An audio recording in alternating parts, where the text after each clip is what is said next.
Assalamualaikum warahmatullahi wabarakatuh. Selamat pagi dan salam sejahtera untuk kita semua. Kawan-kawan sahabat Bawaslu yang tergabung dalam SKPP, Sekolah Kader Pengawas Partisipatif dimanapun berada. Hari ini kita akan membahas tema terkait dengan pemantauan pemilihan ataupun pemilu. Sebelum kita membahas tentang pemantau pemilihan ataupun pemantau pemilu, maka kita harus tahu bahwa pemilu atau pemilihan itu berbeda. Kalau pemilu atau pemilihan umum adalah sarana kedaulatan rakyat untuk memilih anggota DPD, anggota Dewan Perwakilan Rakyat, kemudian Presiden dan Wakil Presiden, DPRD Provinsi dan juga DPRD Kabupaten Kota yang dilaksanakan secara langsung, umum, bebas, rahasia, jujur, dan adil dalam negara kesatuan Republik Indonesia berdasarkan Pancasila dan Undang-Undang Dasar Negara Republik Indonesia tahun 1945. Sedangkan pemilihan adalah pelaksanaan kedaulatan rakyat di wilayah provinsi dan kabupaten kota untuk memilih gubernur dan wakil gubernur, bupati dan wakil bupati, serta wali kota dan wakil wali kota secara langsung dan demokratis.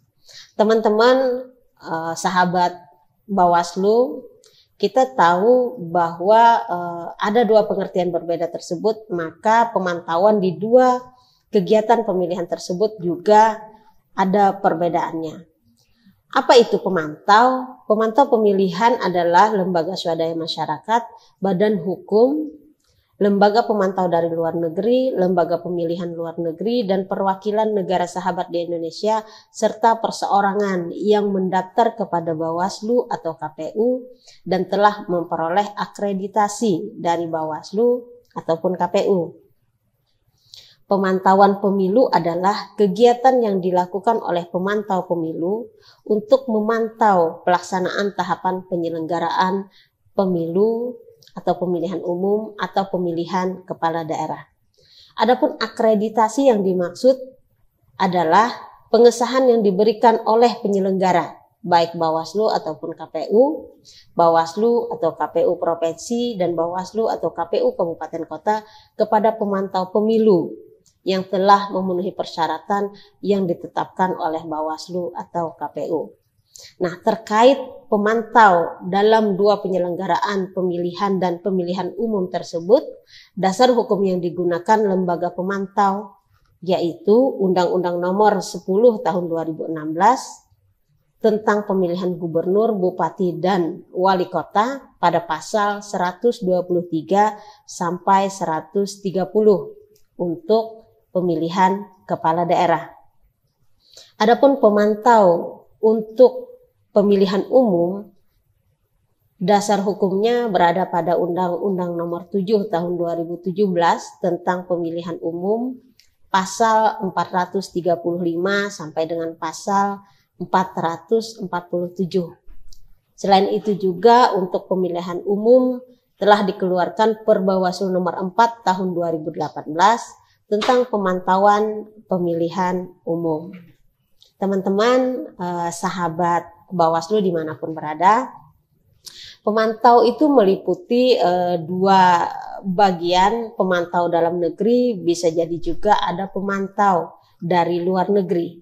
Kalau pemantau dari dalam negeri, maka terdiri dari pemantau tingkat nasional, pemantau tingkat provinsi, dan pemantau tingkat kabupaten kota. Sedangkan pemantau luar negeri itu adalah lembaga pemantau, bisa jadi ada lembaga pemilu, bisa jadi ada perwakilan negara sahabat yang melakukan pemantauan dalam penyelenggaraan pemilihan kepala daerah ataupun pemilihan umum di negara kita. Ada beberapa poin perbedaan kedua undang-undang tersebut berkaitan dengan lembaga pemantau di tempat kita. Terkait dengan misalnya Undang-Undang Nomor 10 2016 tentang pemilihan kepala daerah dan Undang-Undang Nomor 7 2017 tentang pemilihan umum. Yang pertama, pemantau pemilu harus terdaftar dan memperoleh akreditasi dari KPU Provinsi atau KPU Kabupaten Kota sesuai dengan cakupan wilayah pemantauannya. Ini untuk pemilihan kepala daerah. Sedangkan untuk pemilihan umum, maka akreditasi tersebut berada pada Bawaslu RI, Bawaslu Provinsi, ataupun Bawaslu Kabupaten Kota sesuai dengan cakupan wilayah pantauannya. Perbedaan yang kedua adalah lembaga pemantau dalam Undang-Undang 10 tentang pemilihan kepala daerah. Lembaga pemantau pemilihan asing wajib melaporkan dan mendaftar ke KPU atas rekomendasi Kementerian Luar Negeri. Sedangkan dalam Undang-Undang 7 tentang pemilihan umum hanya menyebutkan harus mendapatkan rekomendasi Menteri Luar Negeri. Perbedaan yang ketiga, lembaga pemantau pemilihan wajib menyampaikan laporan hasil pemantauannya kepada KPU Provinsi dan KPU Kabupaten Kota dalam waktu paling lambat 7 hari setelah pelantikan pasangan calon terpilih. Ini dalam Undang-Undang 10 tentang pemilihan kepala daerah. Adapun dalam Undang-Undang 7 2017 tentang pemilihan umum, pemantau hanya diminta wajib melaporkan hasil akhir pemantauan pelaksanaan pemilu kepada Bawaslu atau Bawaslu Provinsi ataupun Bawaslu Kabupaten Kota sesuai daerah pantauannya, tidak menyebutkan waktu atau batas hari yang dimintakan. Perbedaan selanjutnya adalah dalam Undang-Undang 10 2016, KPU menerbitkan aturan terkait kode etik pemantau pemilu. Dalam Undang-Undang 7 2017, kewenangan pada Bawaslu untuk menerbitkan aturan terkait kode etik pemantau pemilu. Jadi lebih banyak perbedaan antara Bawaslu dan KPU-nya.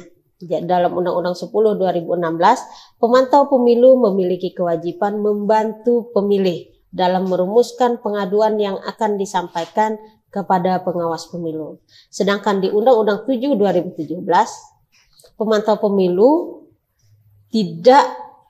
sudah bersama Bawaslu dan menjalankan hak dan kewajiban berdasarkan aturan. Jadi tidak ada kewajiban membantu merumuskan pengaduan. Lalu dalam Undang-Undang 10 2016 tentang pemilihan, pemantau pemilihan asing dilarang mencampuri dengan cara apapun urusan politik dan pemerintahan dalam negeri Indonesia. Kalau di Undang-Undang tentang pemilihan umum, Undang-Undang Nomor 7 2017, itu secara umum, jadi berlaku semua pemantau pemilu, bukan hanya yang dari luar negeri, baik dalam negeri ataupun luar negeri, semua dilarang, berlaku untuk semua pemantau pemilu.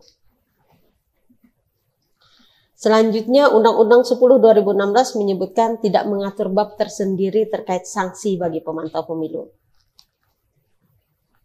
Kecuali ada tergambar di dalam pasal 129 tentang kewajiban dan larangan bagi pemantau. Sedangkan di Undang-Undang 7 2017 sangat jelas memuat tentang sanksi bagi pemantau pemilu, seperti dalam pasal 443 disebutkan pemantau pemilu yang melanggar kewajiban dan larangan sebagaimana dimaksud dalam pasal 441 dan pasal 442 dicabut status dan haknya sebagai pemantau pemilu oleh Bawaslu. Ini juga diatur secara detail dalam pasal 444 Undang-Undang Nomor 7 2017.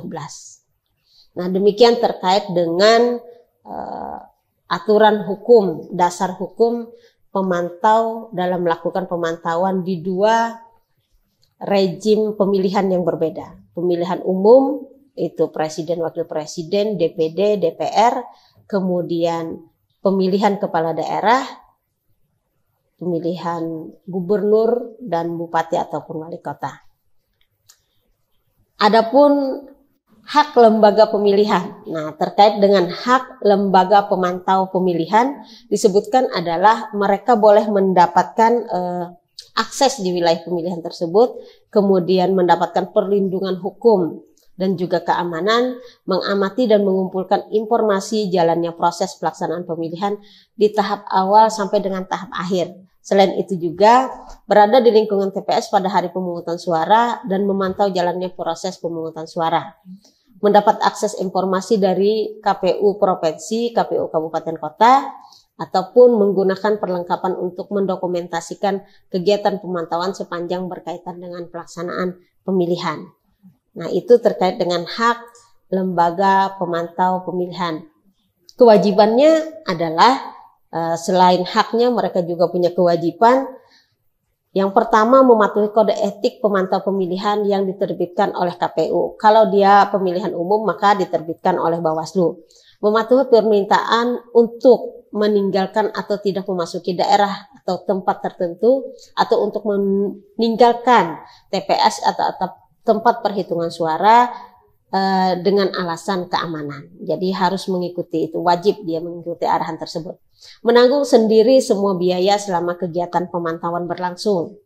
Dan yang keempat, menyampaikan hasil pemantauan mengenai pemungutan dan penghitungan suara itu kepada KPU jika itu terkait dengan pemilihan kepala daerah, dan menyampaikannya kepada Bawaslu jika itu terkait dengan pemilihan umum.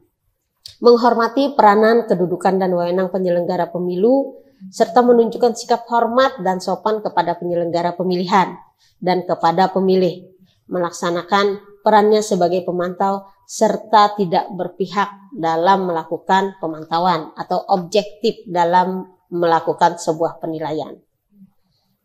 Selain itu, larangan terhadap pemantau pemilihan adalah melakukan kegiatan yang mengganggu proses pelaksanaan pemilihan.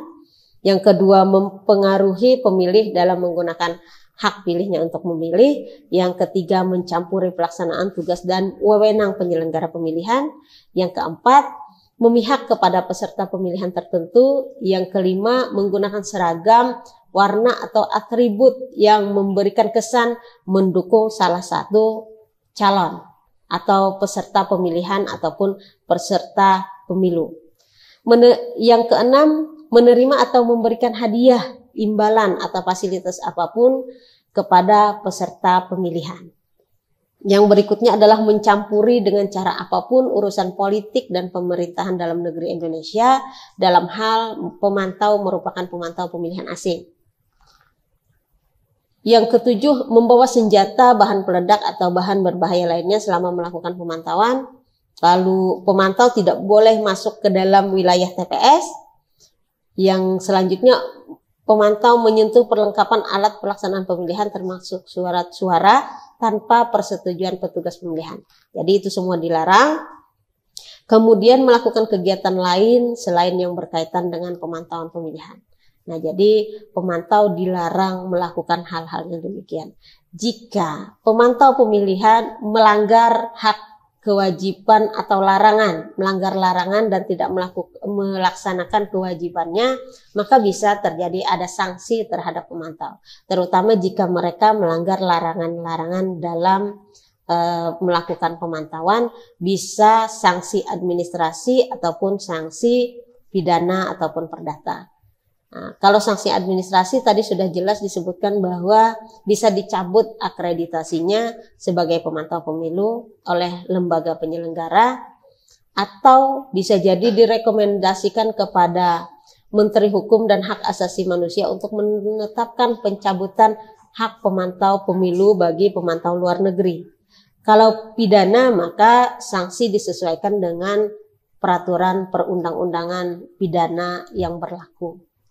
Demikian teman-teman sahabat Bawaslu terkait dengan dasar hukum, kewajiban, hak, dan larangan yang mungkin bisa dipahami dan dimengerti oleh kawan-kawan dalam menjadi nanti pengawas partisipatif.